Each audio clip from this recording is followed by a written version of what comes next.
नमस्कार, मैं हूं डॉक्टर गगनदीप। आप जानते हैं कि कोविड जो है पूरे इंडिया में काफ़ी ज़्यादा फैला हुआ है। तो कोविड के साथ साथ कुछ और बीमारियां हैं जो मरीजों को हो रही हैं, जिनमें से एक है ब्लैक फंगस। ब्लैक फंगस जिसको हम म्यूकरमाइकोसिस बोलते हैं, आज हम उसके बारे में जानेंगे। जो ब्लैक फंगस है, किसी भी कोविड के मरीज़ में जो हॉस्पिटल में एडमिट है या फिर उसके बाद भी उसको जो है ब्लैक फंगस जो की बीमारी है जो हो सकती है।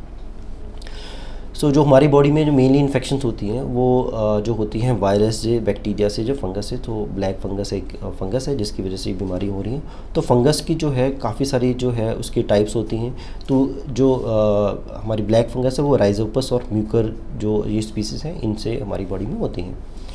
तो ये कहाँ कहाँ पे ये जो है फंगस होता है, तो कहते हैं मॉइस्ट सॉइल, जिसका मतलब जो गीली मिट्टी होती है वहाँ पे, या फिर जैविक पदार्थ जो है जो सड़ रहे होते हैं, जैसे फल सब्जियाँ या कुछ भी और जो जैविक पदार्थ वो सड़ रहे होते हैं वहाँ पे, या फिर जो पत्ते रहते हैं, जो गिरे हुए पत्ते जो सड़ रहे होते हैं उनमें होता है, या फिर जो हमारे पशुओं का गोबर होता है उनसे, या फिर जहाँ पे कहीं पे कंस्ट्रक्शन हो रही है और वहाँ पे काफ़ी सारा धूल है तो उसमें भी ये जो है ये सब जो फंगस है वो रहती है। तो आजकल जैसे कि मरीजों को ऑक्सीजन काफ़ी जो कोविड मरीजों को चल रही है, तो उनमें क्या एक ये वाटर जार रहता है जहाँ से कि वो ऑक्सीजन है उसमें जो ह्यूमिडिफाइड रहती है, मतलब उसमें कुछ पानी के कण रहते हैं। तो अगर ये जो पानी है इसमें फंगस रही, ये साफ़ ना हो, तो भी मरीज को इससे जो है ये ब्लैक फंगस की बीमारी हो सकती है। और क्या होता है कि इसके कुछ स्पोर्स होते हैं ब्लैक फंगस के। तो ये होते हैं कि इन्वायरमेंट से प्रोटेक्ट करने के लिए जो फंगस है उसके अराउंड एक कोटिंग बन जाती है जो एयर में रहती है। तो जब हम उसमें सांस लेते हैं तो ये सारी हमारी बॉडी के अंदर चली जाती है और फिर ये कहीं पे वहाँ जाके फैल सकती है। तो जो हमारे जो नॉर्मल लोग हैं, जिन जो हेल्दी लोग हैं, उनमें ये जो इन्वायरमेंट में जितनी भी फंगस है उनसे उनको कोई दिक्कत नहीं होती, क्योंकि जो उनकी इम्यूनिटी ठीक होती है। जो इम्यून सेल्स होते हैं हमारी बॉडी के, जो इम्यूनिटी वाले, जिसमें जैसे न्यूट्रोफिल्स होते हैं, तो क्या करते हैं वो सारे के सारे इस फंगस को जो है डिस्ट्रॉय कर देते हैं। लेकिन जिसकी इम्यूनिटी में कुछ प्रॉब्लम रहती है तो फिर ऐसे लोगों को इसमें प्रॉब्लम आती है, तो उनको ये ब्लैक फंगस की बीमारी के चांसेस बढ़ जाते हैं। तो कौन कौन से फैक्टर्स हैं जिससे कि ये जो हमारी बीमारी है कि वो जो है ज़्यादा होती है मरीजों को, जैसे कि कोविड के मरीज। तो जिन मरीजों को डायबिटीज़, शुगर की बीमारी रहती है तो उनकी इम्यूनिटी कम रहती है, तो उनको चांस ज़्यादा रहते हैं ब्लैक फंगस की बीमारी होने से। और या फिर जो पेशेंट जिनको स्टेरॉइड की ज़रूरत पड़ती है, जैसे कोविड के पेशेंट को भी स्टेरॉइड देना पड़ता है, तो उनमें जो है इम्यूनिटी कम रहती है, तो उनकी जो है उसमें दिक्कत आ सकती है, उनको ब्लैक फंगस की प्रॉब्लम आ सकती है। और जिस पेशेंट को कोविड हो, उनको डायबिटीज़ हो और स्टेरॉइड की ज़रूरत पड़ रही हो और उनको लंबा टाइम अगर आईसीयू में भी रहना पड़ जाए, तो फिर उनको ये है इस बीमारी के चांसेस बढ़ जाते हैं। या फिर जिन मरीजों को ट्रांसप्लांट, जैसे किडनी ट्रांसप्लांट हो रखा था, उनको भी कुछ दवाइयाँ चलती रहती हैं उनकी इम्यूनिटी कम करने के लिए, तो उससे भी जो है उन मरीजों को ये चांस ज़्यादा रहते हैं। या फिर जिन मरीजों की इम्यूनिटी में कुछ प्रॉब्लम हो, जैसे न्यूट्रोफिल सेल बताए आपको, तो अगर उनकी बॉडी में वैसे ही किसी कारण से कम हो तो भी उनको जो है इस बीमारी होने के चांसेस ज़्यादा रहते हैं। या फिर अगर किसी मरीज़ को ब्लड कैंसर जैसे ल्यूकीमियास हो, उनको रहते हैं, तो भी उनको ये चांसेस ज़्यादा रहते हैं। या फिर किसी मरीज़ को चोट लग जाए, जैसे कि चोट की वजह से और उसी चोट वाली जगह से जो है फंगस बॉडी के अंदर एंटर कर सकती है।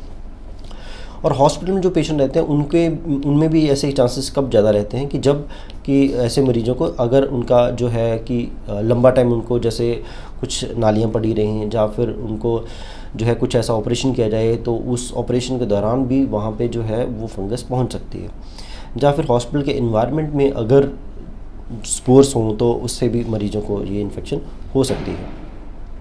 तो ये फंगस हमारी बॉडी में इन्फेक्शन करती क्या है, तो ये जो फंगस है वो किसी भी बॉडी के ऑर्गन में जाके वहाँ पे उसको जो है ईट करने लगे, उसको खाने लग जाती है, मतलब वहाँ पे इन्फेक्शन करती है। तो वो सारा के सारा जो अपना न्यूट्रिएंट है वो बॉडी से लेती है, तो वो सारा जो जहाँ पे ये इन्फेक्शन था वो टिश्यू जो है डेड टिश्यू हो जाता है।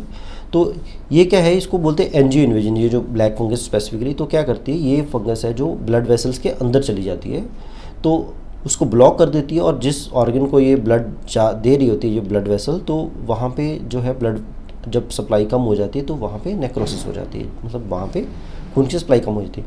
और उसके साथ साथ ही इन्हीं ब्लड वेसल्स के थ्रू ये बॉडी के किसी भी पार्ट में फंगस पहुँच जाती है। तो क्या क्या लक्षण होते हैं जो कोविड के मरीज में आते हैं, और देखिए कि जैसे नाक से कुछ स्पोर्स गए या किसी भी तरह से वो जो नाक में इन्फेक्शन गई, तो वहाँ से नाक में, वहाँ के चीक बोन के पीछे कुछ हमारे जो साइनस होते हैं, जो हड्डियों के बीच में कुछ एयर रहती है और वहाँ पे इन्फेक्शन जाता है, वहाँ से आँख में जा सकता है, वहाँ से दिमाग तक भी पहुँच सकता है। तो मरीज़ को जो है चेहरे पे दर्द रहती है, नाक से जो है लाल रंग का पानी जो वो आ सकता है, आँख की रोशनी में दिक्कत आ सकती है, मरीज़ को जो है सर दर्द रह सकता है, मरीज़ को सर दर्द भी अगर वो दिमाग तक पहुंच जाए तो सर दर्द हो सकता है मरीज़ को बुखार आ सकता है। और ऐसे मरीज़ को जिनको कोविड हो रखा है उनको अगर उसके बाद बुखार आ रहा हो जो एंटीबायोटिक से जो ठीक नहीं हो रहा, तो जो ब्लैक फंगस की बीमारी उनको हो सकती है। और लगातार किसी को खांसी रह रही हो जो है किसी भी एंटीबायोटिक से इम्प्रूव नहीं हो रही हो, या फिर मरीज को सांस की दिक्कत आ रही हो कोविड के बाद, या फिर किसी को उल्टी या खांसी जिसमें खून आ रहा हो, या फिर अगर मरीज़ जो है उसकी जो होश में कमी आ रही हो, जब मरीज़ बेहोश हो जाए, तो मतलब उनको ब्लैक फंगस की बीमारी रह सकती है। तो ब्लैक फंगस की अलग अलग टाइप आपको बता दी है क्या क्या लक्षण होते हैं। वैसे उसमें क्या है, ये जो पल्मोनरी बोलते हैं जिसमें क्या कि लंग्स में जो है उसमें अगर जो ये बीमारी रहे तो उसको पल्मोनरी म्यूकरमाइकोसिस बोलते हैं।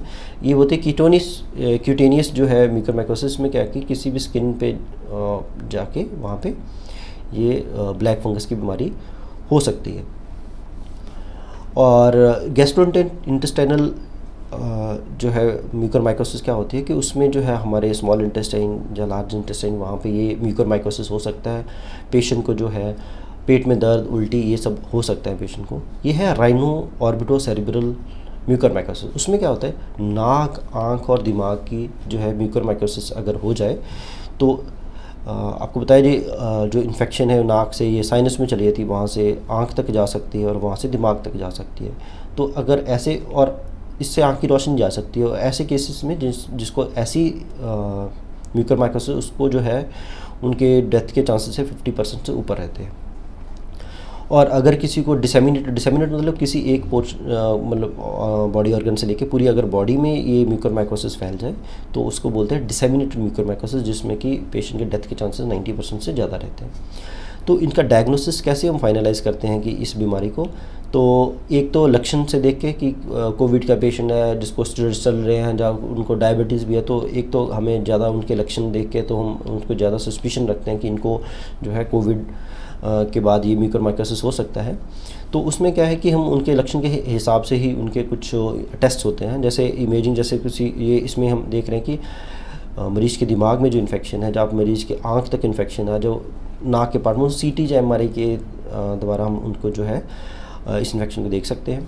या फिर हिस्टोपैथोलॉजी क्या होता है कि हम जहाँ पे इन्फेक्शन है वहाँ से थोड़ा सा हम एक कुछ टिश्यू लेके उसको हम चेक करते हैं। तो उसमें अगर हमें जो इसमें जो दिखाई दे कि ये जो है फंगस है, तो स्पेशली जो है हमने ब्लैक फंगस के जो अपने टाइप्स बताए म्यूकर और राइजोपस, तो उससे हम डायग्नोसिस कर सकते हैं। नहीं तो फिर क्या कल्चर टेस्ट होता है कि हम ग्रो करते हैं उसी जो हमने जो सैंपल लिया है उसको हम ग्रो करते हैं, अगर उसमें ये फंगस ग्रो हो तो ये हम उसका डायग्नोसिस फाइनल कर सकते हैं। बाकी PCR टेस्ट, जैसे कोविड का PCR टेस्ट होता है उसी तरह इसका भी एक PCR टेस्ट होता है जिससे हम इसका डायग्नोसिस कर सकते हैं।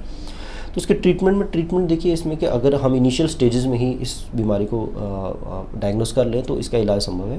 अगर लेट स्टेजेस में है तो उतने ही चांसेस कम रहते हैं। तो इसमें क्या क्या किया जाता है, पहले तो डायबिटीज़ कंट्रोल की जाती है, उसके बाद एक स्टेरॉइड को कम किया जाता है, नहीं तो बंद करना पड़ सकता है क्योंकि उस स्टेरॉइड से ये बीमारी बढ़ती है। कुछ एंटी फंगल ड्रग्स हैं जैसे एम्फोटेरिसिन भी, जिनको मरीज़ को दिया जाता है। और अगर इन सबसे मरीज़ की जो है ये इन्फेक्शन कंट्रोल ना, तो सर्जरी की जाती है। सर्जरी में क्या किया जाता है कि जहाँ पे भी जो इन्फेक्शन है वो टिश्यू हमें निकालना पड़ता है। तो और इसमें कई बार जो आँख तक इन्फेक्शन है बढ़ गई हो तो हमें क्या कुछ आँख का हिस्सा या फिर कई बार पूरी आँख भी निकालनी पड़ सकती है।